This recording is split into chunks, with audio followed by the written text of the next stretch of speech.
সম্মানিত ভিউয়ার্স, আসসালামু আলাইকুম। মাইক্রোসফট ওয়ার্ডের আজ দেখাবো পেজ লেআউট থেকে। মাইক্রোসফট ওয়ার্ডের খুব ভেরি ইম্পর্টেন্ট একটা ফিচার, সেটা হলো পেজ লেআউট। অ্যাকচুয়ালি আমরা যত কাজ করি এটাকে পেজে সাজানো, অর্থাৎ পেজ সেট আপের জন্য এবং আদার পেজ সেট আপের পেজ লেআউট মানে ব্যবহার করে আমরা এখানে কাজ করতে পারি। তো ইটস এ ভেরি ইম্পর্টেন্ট। চলুন শুরু করা যাক। আমি মাইক্রোসফট ওয়ার্ডে ক্লিক করলাম। এখান থেকে ব্ল্যাঙ্ক ডকুমেন্ট, এখান থেকে আমি পারচেজ অর্ডার টেক্সট। আচ্ছা, এখানে ওয়ার্ড আমরা একটা কথা বলি, রিসেন্ট আমি কি ফাইল নিয়ে কাজ করেছি এখানে এই জিনিসটা দেখাবে। রিসেন্ট আমি কি ওয়ার্ড ডকুমেন্টের ফাইল নিয়ে কাজ করছি সেটা এখানে দেখাবে। ওপেন আদার ডকুমেন্ট, আমি আরও যদি অন্য কোনো ডকুমেন্ট ওপেন করতে চাই তাহলে সেটা এখানে ওপেন আদার ডকুমেন্ট। তো সো আমি এখানে পারচেজ অর্ডার টেক্সট একটা ফাইল আছে, সেটা নিয়ে আমি কাজ করব, কারণ এখানে টেক্সট লিখতে গেলে অনেক সময়ের বিষয় আছে, অনেক সময় বাস্তবে। সো আমরা এটা দিয়ে কাজ শুরু করি। তাহলে বলছিলাম পেজ লেআউট নিয়ে কাজ করব। এই যে পেজ লেআউটে ক্লিক করলাম। পেজ লেআউটে এখানে অনেকগুলো অপশনস আছে, এই অপশনগুলো নিয়ে আমরা কাজ করব। প্রথমে আছে margin. It's a very important একটা টুলস। আমরা মার্জিনে ক্লিক করার পর দুইটা অপশনে আমরা বেশি করে কাজ করব, সেটা হলো নর্মাল আর ন্যারো। নর্মাল সেটা হলো একটা অপশন, এখানে টপে থাকবে 1 ইঞ্চ, বটমে 1 ইঞ্চ, লেফটে 1 ইঞ্চ, রাইটে 1 ইঞ্চ। আর ন্যারোতে দেখুন, আমি যখন ন্যারো সিলেক্ট করি তখন দেখুন এই যে মার্জিন খুব কাছে চলে আসছে। তাহলে এখানে ন্যারোর অ্যাক্টিভিটিস কাছে মানে সেটা আমরা দেখি। ন্যারোতে আছে 5.5, বটম 0.5, এভরিথিং 0.5 ইঞ্চ, অর্থাৎ টপে 0.5 ইঞ্চি বাদ দিয়ে সে রাখছে, আর বটমে 0.5 ইঞ্চ, লেফটে 0.5 ইঞ্চ এবং রাইটে 0.5 ইঞ্চি বাদ দিয়ে আমি এখানে ভিতরে কাজ করতে পারবো। অর্থাৎ এটা আমার পেজ লেআউট। এই যে আমার কাজটা হয়তো দেখতে পাচ্ছেন আপনারা, এই যে এটা হলো পেজের এই লেআউটটা হলো এই।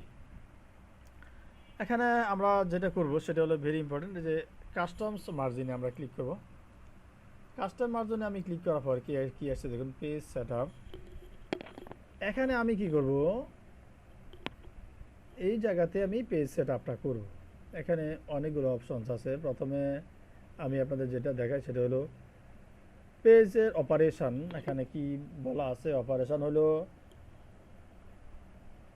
পোর্ট্রেট, এখানে পেজ সিলেক্ট করা আছে, ল্যান্ডস্কেপ আছে। এই দুইটা জিনিস আমরা এখানে দেখবো। যেটা ল্যান্ডস্কেপ যদি আমি সিলেক্ট করি, আমার একটা পোর্ট্রেট আছে, পোর্ট্রেট থেকে আমি যদি ল্যান্ডস্কেপ সিলেক্ট করে ওকে দেই তাহলে কি হলো, এই যে পেজটাকে ল্যান্ডস্কেপ হয়ে গেল। অর্থাৎ পেজটা উপরে নিচে না হয়ে ডাইনে বামে হয়ে গেল। অর্থাৎ পেজটা উপরে নিচে না সোয়াইলে যে অবস্থা, ঠিক সেই অবস্থা A4 কাগজকে, সেটা আপনারা বুঝতে পারছেন, আমি আর ডিটেলস বোঝানো দরকার হবে না। তো এখন আমি আবার গেলাম পোর্ট্রেটে, ক্লিক করে ওকে দিলাম, সে পেজটা পোর্ট্রেট হয়ে গেল। আমার এটা ন্যারো সিলেক্ট করা আছে, যে কারণে খুব এই অবস্থা আছে। এখন কাস্টম মার্জিন আমি ক্লিক করি। দেখুন আমার এটা অপশনস, এবং যে আমি কতটুকু উপরে বাদ দিব, কতটুকু নিচে বাদ দিব। যেমন এখানে আছে হলো টপে আমি 1.5 ইঞ্চ যদি বাদ দিই, আমি এখানে 1.5 ইঞ্চ বাদ দিলাম, তাহলে কি হয় দেখুন, 1.7 ইঞ্চ হয়ে গেছে। 1.5, বটমে 0.5, লেফটে 5, লেফটে আমি 1 ইঞ্চ রাখবো, উপরে 9, 1 ইঞ্চ। তাহলে দেখুন আমার পেজ সেটআপটা কেমন হয়। এই যে উপরে 1.5 ইঞ্চ এখানে মানে রাখছে, আর বামে হলো 1 ইঞ্চ, আর লেফটে রাইটে হলো 1/2 ইঞ্চ এবং বটমে 1/2 ইঞ্চ। এই দেখুন বটমে 1/2 ইঞ্চি রাখছে। তাহলে এটা হলো পেজ সেটআপের অপারেশনের। আমি আরও দেখাচ্ছি, এখানে অনেকগুলো অপশনস আছে। এখানে গাটার এবং গাটার পজিশন আছে। এগুলা গাটারটা হলো আপনার পেজের, আমরা যদি 0 করে দিই এখানে, তাহলেও কিন্তু একটা গ্যাপ এখানে পেজ সেটআপে থাকবে। সেটা না থাকার জন্য এখানে 0। এখন যদি আমি এখানে কিছু দেই, তাইলে হইলো কি পেজ এই আমার এই এই এখানে এই সিলেকশনের পরেও এখানে সে একটা অংশ এখানে রেখে দিবে। তাহলে এগুলো আমাদের মেইন অপশন হলো টপ বটম লেফট রাইট। এখানে আপনি বাড়িয়ে কমিয়ে ড্রপ ডাউনের দিয়ে বাড়িয়ে কমিয়ে লিখতে পারবেন। এখানে দেখুন পেপার, এখানে একটা ইম্পর্টেন্ট টুল, সেটা হলো পেপার। আমার একটা লেটার ডিফল্ট সিলেক্ট হয়ে গেছে। আমি যদি লেটার সাইজে প্রিন্ট দিই তাহলে লেটার সাইজ হবে হাইদার। এখানে আমি দেখুন অনেকগুলা পেজের সাইজ আছে, A3 আছে, A4 আছে। আমি A4-এ ক্লিক করে, নর্মালি কিন্তু A4-এ হয়, নর্মালি A4-এর সাইজ কত 8.2.8 ইঞ্চ 2.7 ইঞ্চ। এটা হলো উইথ, অর্থাৎ প্রশস্ত হলো 8.5-এর কাছাকাছি, আর হাইট হলো 11.69 ইঞ্চ। এটা হলো A4 সাইজের মানে ডিফল্ট সাইজ হলো এটা, A4 সাইজের মাপটা এটা আর কি। আমি দেখুন এখানে যদি আমি লেটার দেই তাহলে লেটার কি আছে 8.5 ইঞ্চ আর হাইট আছে 11 ইঞ্চ। লেটার হেড পেড দিয়ে, লেটার সাইজের কাগজ দিয়ে অ্যাকচুয়ালি লেটার হেড পেড আছে কোম্পানি, সেগুলো দেয়। আইদার অনেক ব্যবসায়ের কাজে লাগে, আপনার মেমোতে লাগে, কিন্তু নর্মালি আমরা যখন পেজ প্রিন্ট আউট করি A4 সাইজে প্রিন্ট আউট করি বেশিরভাগ। তাহলে এখানে দেখুন লিগেল আছে, লিগেল সাইজ আছে, লিগেল সাইজ হলো 14 ইঞ্চ বাই 8.5 ইঞ্চ। আবার আছে হলো আপনার B4 সাইজ, এই 4টা সাইজ এখানে কাজে লাগে। আর A5 হলো এটা অ্যাকচুয়ালি বড় সাইজের।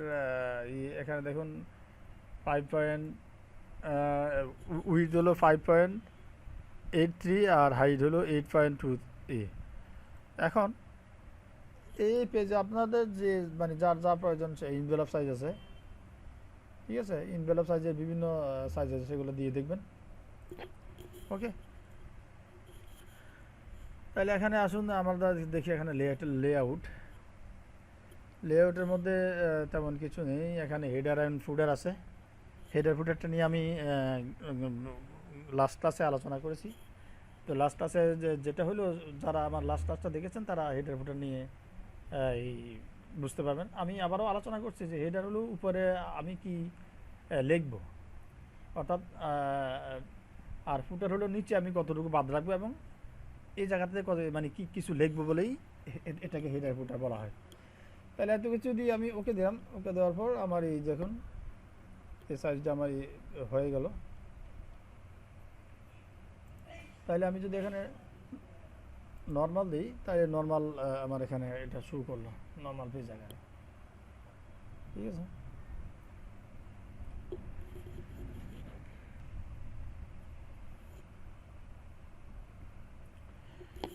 পেজ লেআউটে এখানে অপারেশনটা বাইরেও আছে। অপারেশন আমি এই ভিতরে না ঢুকে এখানে করতে পারবো। ল্যান্ডস্কেপ যদি আমি করি তাহলে পেজটা ল্যান্ডস্কেপ হয়ে গেল। আইদার এখানে রোটেট করে দিলাম, আর এখানে সাইজটাও বাইরে আছে। আমি কি লেটার সাইজ রাখবো নাকি আমি লিগ্যাল সাইজ রাখবো নাকি আমি A4 রাখবো? নর্মালি কিন্তু A4 সাইজের হয়। তাহলে আমরা A4 রেখে এখানে A4 রেখে কাজ করতে হবে। এখানে দেখুন অনেকগুলা সাইজ ভিতরে যেটা আমি দেখিয়েছি সেটা বাইরেই আছে, ঠিক আছে। আচ্ছা, এখানে আসুন কলাম। এখানে টোটাল পেজটা ওয়ান কলামে আছে। আমি যদি চাই যে এখানে 2 কলাম করব তাহলে সেটা সম্ভব। অনেক সময় হয় কি A4 সাইজের কাগজে বা আমার লেখাকে 2টা কলাম করে আমি সাজাতে পারি। তো সেক্ষেত্রে আমি এখানে 2 কলাম যদি এখানে সিলেক্ট করি তাহলে লেখাটা 2টা কলামে ভাগ হয়ে গেল। আর যদি আমি এখানে চাই যে কলাম মোর আছে, 3 আছে, 3টা কলামে যদি আমি সাইজ করি, এগুলো পত্রিকার যখন অ্যাকচুয়ালি পত্রিকা কলামের মতো, পত্রিকাতে এরকম কলাম হয়ে থাকে, পত্রিকার কলামের মতো এরকম, অর্থাৎ পত্রিকাতে এই কলামগুলো ইউজ হয় বলেই এই এখানে আমি কাজ করে সেই সাইজে নিতে পারবো। এখানে মোর কলাম আছে, দেখুন এখানে মোর কলামের জায়গায় আমি